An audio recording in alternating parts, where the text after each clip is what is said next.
भारत का जो संविधान है, संविधान वर्ल्ड क्लास है, वर्ल्ड क्लास। लुधियाना में पिछले 30 सालों से एक गोरख धंधा चल रहा है, गोरख धंधा। आप लोगों को पता होगा, सरकार ने ये घोटाला कर दिया, इस नेता ने ये घोटाला कर दिया। कभी ये सुना है कि प्राइवेट फैक्ट्री वाले क्या घोटाला कर रहे हैं, व्यापारी क्या घोटाला कर रहे हैं?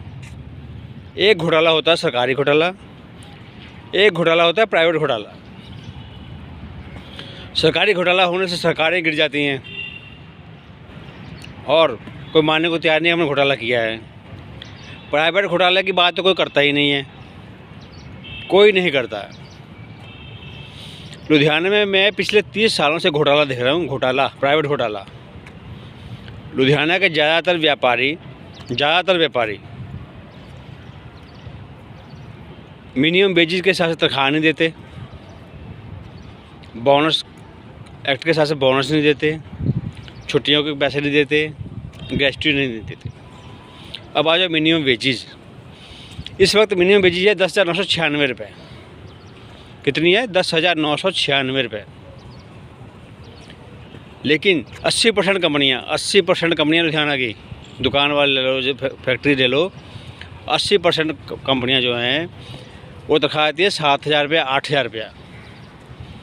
कुछ स्टॉक मार्केट में लिस्टेड कंपनियां हैं, वो तनख्वाह देती है 9500 रुपये। 9500, 10,996 नहीं, 9500 रुपये। स्टॉक मार्केट में लिस्टेड कंपनी, स्पिनिंग कंपनियां, टेक्सटाइल की कंपनियां, CNC की कंपनियां जो स्टॉक मार्केट में लिस्टेड हैं, वो भी मजदूरों का शोषण करती हैं, घोटाला करती है मतलब।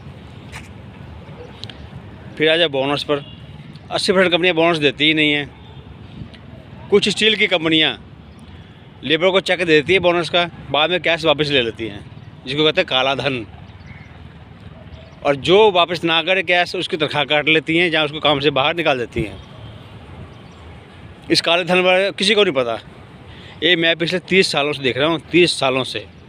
लेकिन लेबर डिपार्टमेंट को दिखाई नहीं देता, लेबर कमिश्नर को दिखाई नहीं देता, पंजाब के मुख्यमंत्री को दिखाई नहीं देता, लेबर मिनिस्टर को दिखाई नहीं देता।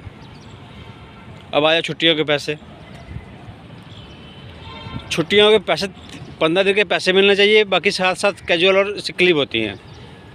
तो लुधियाना की फैक्ट्री वाले क्या करते हैं, वैसे ही दिखाते हैं, जैसे 2 छुट्टियां कर लीजिए, 3 छुट्टियां कर लीजिए। मान लो आपने 31 दिन लगाए हैं फैक्ट्री में, तो हाजिरी दिखा देंगे 28 + 3, मतलब आपने 28 दिन काम किया इंक्लूडिंग संडे, और 3 दिन आपने छुट्टी कर ली, उसके पैसे हमने आपको ऑलरेडी दे दिए। रिकॉर्ड हो गया पूरा। मिनिमम वेज में भी ऐसे करते हैं, तनख्वाह देंगे 7,000 8,000 रुपया, लेकिन सैलरी शीट में दिखा देंगे 11,000 रुपया, और फिर दिहाड़ियाँ काट कर आपको तनख्वाह दे देते हैं। अब एक और कानून है कि अगर 4 घंटे ओवर टाइम लगाते हो तो 8 घंटे का पैसा मिलना चाहिए, मतलब 12 घंटे का 22,000 तनख्वाह मिलनी चाहिए, 22,000 रुपया। और 33 फुटा रोड, मुंडिया कला, लुधियाना, जहाँ 99% दुकान वाले 12 घंटे काम लेते हैं, तनख्वाह देते हैं 6,000 रुपया, 7,000 रुपया 12 घंटे की। और जहाँ के MLA को नहीं पता। फिर आ जाए पेट्रोल पंपों पे, वो भी 12 घंटे तनख्वाह देते हैं, 12,000 रुपया, 13,000 रुपया। ना 8 घंटे के हिसाब से कानून पूरा किया, ना 12 घंटे के हिसाब से कानून पूरा किया। तो ये मज़दूरों को शायद कानून नहीं पता, अगर पता भी है तो क्या कर लेंगे मज़दूर। एक और धंधा बताता हूँ आपको। एक होती है ग्रेच्युटी। अगर किसी ने 5 साल से ज़्यादा काम कर लिया तो उसको 15 दिन की तनख्वाह देनी होती है, जितने साल उसने लगाए। और इसका तोड़ है इन चोरों के पास। ये लोग क्या करते हैं, 4 साल में मज़दूर को कच्चा कर देते हैं। कच्चा मतलब फैक्ट्री में वो काम करता है, लेकिन उसका नाम काट देते हैं। वो दिखाते नहीं है कि कंपनी के रोल पर है। कहीं चोट लग जाए, कुछ हो जाए, भगवान ने उसका रखा है। अगर आपने कहीं 20 साल भी काम किए तो आपको कोई ग्रेच्युटी नहीं मिलेगी। अब सरकार क्या उखाड़ लेगी? सरकार आएगी, सरकार के बंदे आएंगे, देखेंगे, वो तो डॉक्यूमेंट देखेंगे ना क्योंकि भारत का संविधान जो कहता है डॉक्यूमेंट देखो, बस प्रैक्टिकल नहीं देखना है। डॉक्यूमेंट में अगर ताजमहल बना हुआ है तो ताजमहल बना हुआ है, वैसे बना है या नहीं बना है इससे कोई मतलब नहीं। डॉक्यूमेंट देखते हैं, डॉक्यूमेंट उनके बिल्कुल परफेक्ट होते हैं। तो मैं हैरान हूँ कि भारत के संविधान को पता क्यों नहीं चला, किसी कोर्ट को पता क्यों नहीं चला, किसी लेबर डिपार्टमेंट ऑफिसर को पता क्यों नहीं चला। सबको पता है, पर बोले कौन? और जिसका हक मारा जा रहा है वही बोलेगा।